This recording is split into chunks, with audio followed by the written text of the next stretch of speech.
As a child, one of my favourite places to visit was Llandudno, maybe the UK's most beautiful Victorian seaside resort, with a Punch and Judy man always on the prom and a magnificent pier. Nestled between the Great and Little Orme hills, no trip was ever complete without a visit up the Great Orme and the Happy Valley, involving a journey on a cable car and the tramway. When my son was a child, we would take him in search of the footsteps of Alice Liddell. Alice was the Alice who inspired Lewis Carroll's Alice in Wonderland. The Liddell family regularly spent holidays at their vacation home, Penmorfa, on the west shore of Llandudno, although it is debated if Lewis ever visited this home. But certainly before it was demolished, we spent a few nights there, when it was the Gogarth Abbey Hotel. Yes, Llandudno was always a magical place, but I was unaware that Dion Fortune had lived at Bryn-y-Bia Road on the Little Orme. More on Dion later, but first I will mention some other magical connections.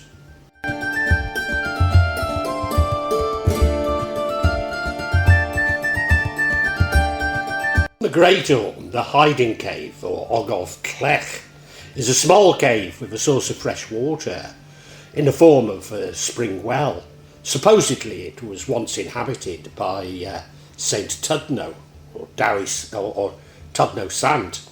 The walls have been lined with sandstone, which is not local building material. There's a statue that's been interpreted to be that of an angel. There is what could be the remnants of a round stone altar. Combine these curious characteristics, of course some to believe that the hiding cave was turned into a religious site for crusades, returning from the Holy Land. St Tudno, a one-time prince who decided to study at the monastery of Bangor Isicoed, so that he could make recompense for the impotence of his father. You may recall my memories of going to the Raven at Prees Heath to hear local teacher Sol Sam playing the latest Northern Soul.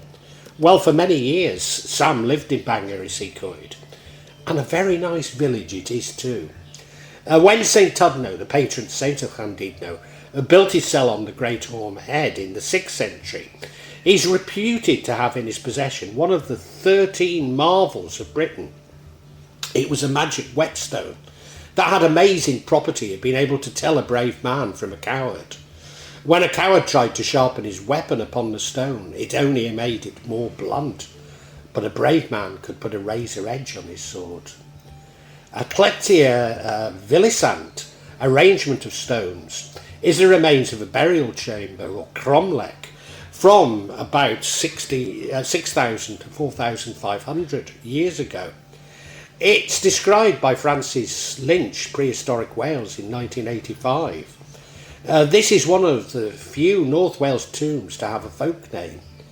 Llety'r Filiast means the lair of the greyhound's bitch, a name which has, with variation, has been applied to several tombs elsewhere in Wales. Unfortunately, no story survives to explain it. Most megaliths were sacred in ancient times and associated with magical powers. It is said that sick people were brought to megaliths, shaped like dolmens, in the belief that dolmens had healing power. The funeral corteges passed the dolmens to put souls of the dead at rest. There was once an Iron Age hill fort at a place called Dinas on the Great Orme. Archaeologists have identified the remains of more than 50 hut circles and some downgraded defensive ramparts. Dinas is a subsidiary peak that juts off the Great Orme, and it's a tremendous defensive location for a settlement. There's also a peculiar stone at Dinas known as the Rocking Stone. It has a plaque on it, so you'll be able to find it if you go in search for it. The 12th century poet Gwamclai ap Mailia, in his guide to Llandudno, says that the rocking stone may have been used by Druids for judging people accused of certain crimes. The blindfolded person would be put on the rock, and if the stone rocked, the druids would shout, "He is innocent."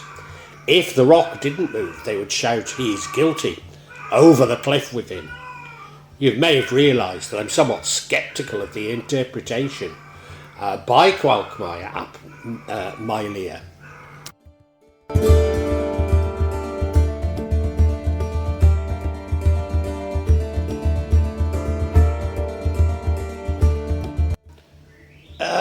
Wern Wen Farm at Llangwastenin or Llangastenin near Llandudno on the Afon Ganol floodplain is a Grade 2 listed farmhouse. It includes outbuildings with neighbouring properties of Wen Goch. Although the farmhouse was remodelled in the 19th century, it has 17th to mid-18th century origins. On one of the tie beams flanking the building's threshing floor are etched with the inscription carved carved letters some 6 inches high, spelled out the words Meldigidig Ivaddio Clay Hen Amen, meaning "May this place be cursed, amen," or "Cursed be this place, amen." The text clearly shows an influence of the Bible, especially the maledictions in Deuteronomy. Documents for the tithe appropriation show that in 1845, Wern Wen, a farm of 28 acres, was owned by Robert Parry Evans, and the tenant was Abel Evans.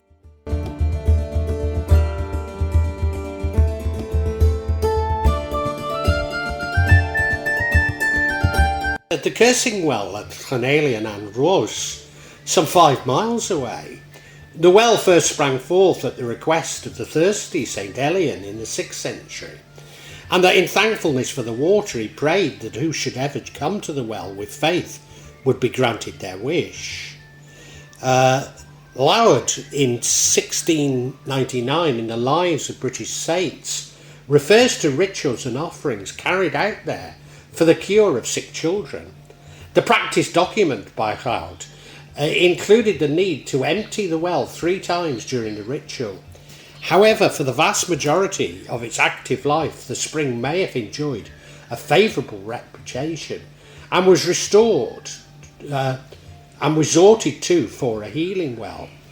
Rees, 1893, Sacred Wells of Wales, Folklore Volume 4, tells of meeting an old woman at the well, which must have occurred in the late 1860s. She could recall pieces of rag being tied to branches of trees around the well with wool. Traditionally, this was done around wells for those in search of a cure. The reputation of Ffynnon Elian as a cursing well developed in the later 18th century. This must place the presence of rags around the well in the early 19th century, implying a double use for curing and cursing even then. She stressed that natural wool rather than anything else had to be spun or treated should be used. The same account refers to sightings of corks with pins stuck into them, floating on the well surface. These too had been a common sight throughout the earlier period of the century, and these are taken to be emblematic of curses. I seem to remember when I was talking about Shropshire folklore of Charlotte Byrne, talking about a similar practice, and I'm not certain they were about curses. I think it was a particular ailment to cure, but I can't be certain. A stone wall in a nearby bank provides a niche whereby a small figurine separating St. Elian perhaps sits, surrounded by the remains of a number of burnt out candles.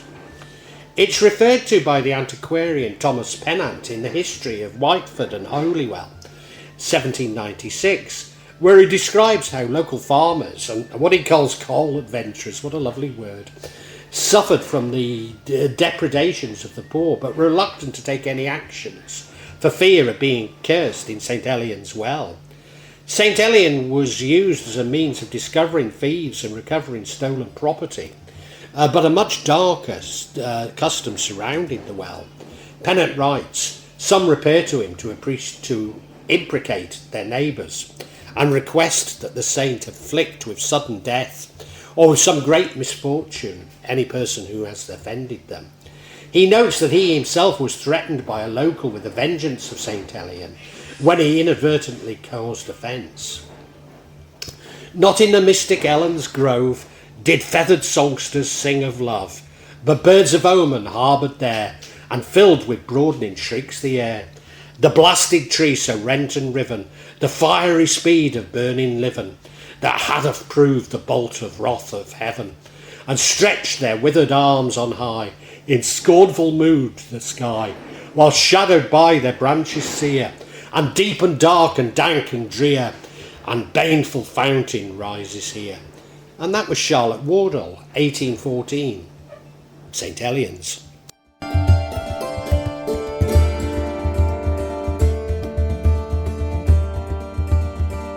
Dion Fortune, née Violet Mary Firth, 6th of December 1890 to 6th of January 1946, on Bryn-y-Bia road in Llandudno. The Firths were from a wealthy English family who gained their money through the steel industry in Sheffield, where they'd specialised in the production of guns. Fortune's paternal grandfather, John Firth, had devised the motto, Dio non Fortuna, God not Lock, reflecting his self-made status, which he used to create a craft name. In August 1886, Arthur Firth married Sarah Jane Smith, before they relocated to Llandudno, where Arthur established the new Craigside Hydrotherapeutic establishment, now the Hydro Hotel. Sarah was keenly interested in Christian Science, although it's debated what influence this had on Dion. In later life, Dion reported that from an age of 4, she'd experienced visions of Atlantis, something which she believed were past life memories. The Firths were still in Llandudno in 1900, although by 1904, Fortune was living in Somerset to run a hydrotherapeutic establishment at what is now the Lympney Stoke Hotel. Upon an inheritance, they moved to London. From January 1911 to December 1912, Fortune studied at Studley Agricultural College in Warwickshire, a horticultural institution which advertised itself as being ideal for girls with psychological problems. Her expertise with poultry led her to become a staff member at the college from January to April 1913.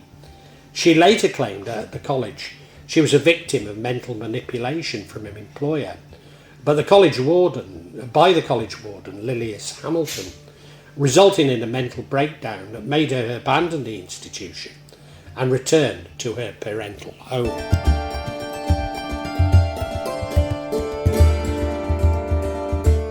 Dion became interested in Sigmund Freud and Alfred Adler, though she later moved on to Carl Jung.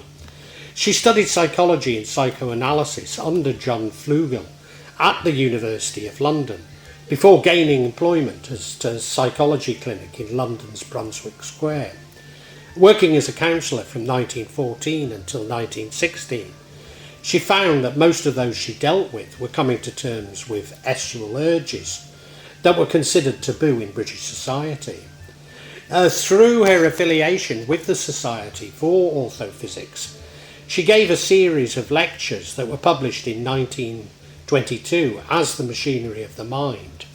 While working at the clinic, she developed an interest in esotericism by attending lunchtime lectures organised by the Theosophical Society, despite being initially highly sceptical. With her interest in occultism increasing, Fortune became increasingly dissatisfied with the effectiveness of psychotherapy. When World War I began, Fortune joined the Women's Land Army. She was initially stationed on a farm near to Bishop Stortford, on the borders between Essex and Hertfordshire, before later being relocated to an experimental base for the food production department. There she carried out experiments in the production of soy milk, subsequently founding the Letchworth-based Garden City Pure Food Company to sell her products and publishing The Soya Bean, an Appeal to Humanitarians in 1925. It was while working at the department she underwent a spiritual experience and subsequently further immersed herself in theosophical literature. After doing so, she became preoccupied by the ideas of the ascended masters, claiming to have had visions of two entities, the Master Jesus and Master Rakosi. Her first magical mentor was the Irish occultist and Freemason Dr. Theodore Moriarty. She had befriended him while still involved in psychotherapy, believing that he could help one of her patients. Moriarty performed an exorcism, claiming that the young man was a victim of the soul of a deceased East European soldier, which had latched onto him as a parasite. Fortune became an acolyte of the Moriarty Masonic-influenced lodge, which was based in Hammersmith, and joined his community of followers, living at Gwen Stafford Allen's home in Bishop Stortford.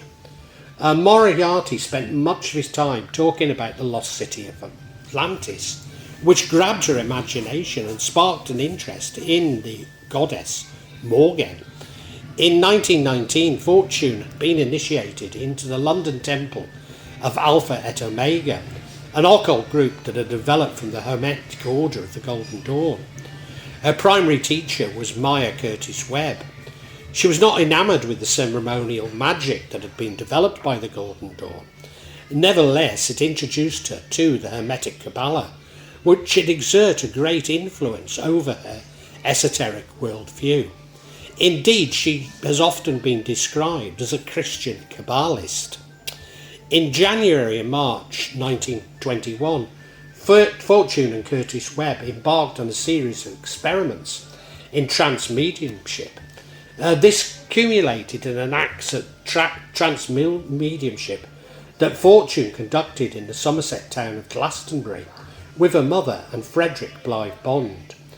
She claimed to have contacted spirit entities known as the Watchers of Avalon, who informed her that Glastonbury had once been a site of an ancient Druidic college.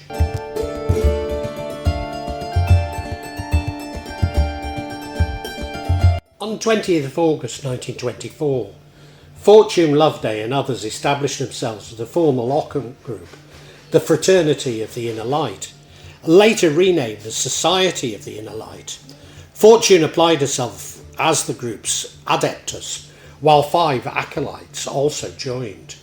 Loveday, who had inherited a number of properties from his father, sold some of them to fund the group's acquisitions.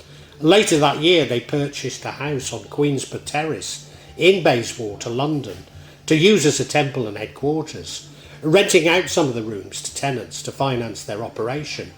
The top floors were used as living quarters, the middle floor contained the temple space, and the lower floors held an office and private library. In 1924, the group also obtained an old officers' mess at the Chalice Orchard at the foot of Glastonbury Tor, there erecting a hut and eventually a veranda and a series of chalets. At Whitsun 1926, Fortune and several members of the group were on Glastonbury Tor when they underwent a spiritual experience that produced a feeling of ecstasy amongst them. They later claimed to believe that this experience was a result of a messenger from the eternal kingdoms, and it greatly influenced their developing beliefs. After Fortune suggested that her organisation could serve as a feeder group to Moyna MacGregor Mather's Alpha et Omega, Mather expelled her from the order. Fortune later claimed that she came under psychic attack from Mathers, during which she was confronted and assaulted by both real and etheric cats. Now, I don't want to cast doubts on Dion, but I do know what some of you will thinking. What I would say is that one only feels and sees such things. We have to go with our feelings and imagination. Often these are correct, but they can get some details incorrect, or at least strange to those of us whom only follow materialist logic. Later claiming that she was acting under instruction from the Ascended Masters, Fortune and Loveday joined the Christian Mystic Lodge of the Theosophical Society, which was run by Daisy Ann Grove. Fortune soon became its president, and under her leadership the group's membership expanded. In April 1927, Fortune married Tom Penry Evans, known as Merlin, at Paddington Registry Office, a Welsh medical doctor from a working class background, honeymooning in Glastonbury. By 1933, there were rumours that Evans was having extramarital affairs with other women. Evans eventually asked for a divorce in order to marry another woman. Fortune was appalled, but did not contest it. To Dion Fortune, S was a completely sacred act, a very powerful form of magic, about which most people were clueless. She talks about male-female polarity. Fortune confided in female members of the Fraternity that she'd married him for magical reasons, rather than because she loved him. Having said this, others believed her to have a somewhat prudish view of S. Fortune had worked hard to disentangle herself from associations with Crowley's morality. Certainly, publicly advocating S-your magic would have destroyed this reputation. Hence, Fortune's S-your magic system is largely unknown today, as modern readers are unable to see beyond her platitudes about marriage and chastity to what is really being talked about.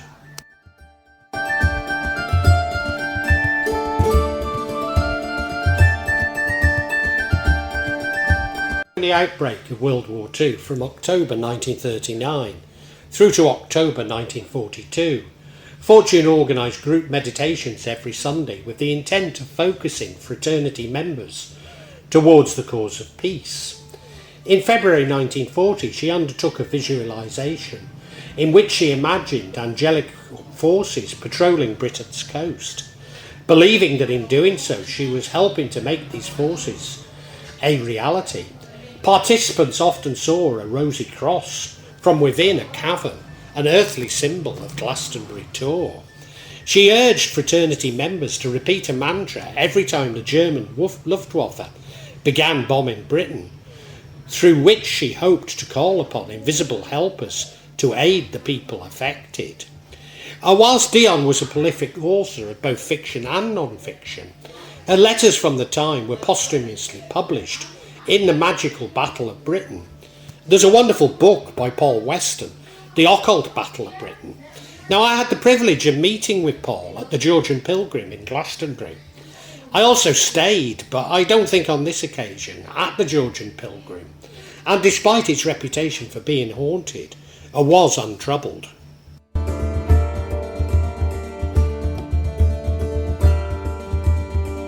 In August 1940, Fortune embarked on a further project of transmediumship, this time with her Alpha et Omega mentor Curtis Webb, now renamed Maya Tranchal Hayes, in the hope of contacting the same masters who they believed had aided the Hermetic Order of the Golden Dawn. In doing so, they believed they were channeling messages from the entity Shamash of the Aquarian Age.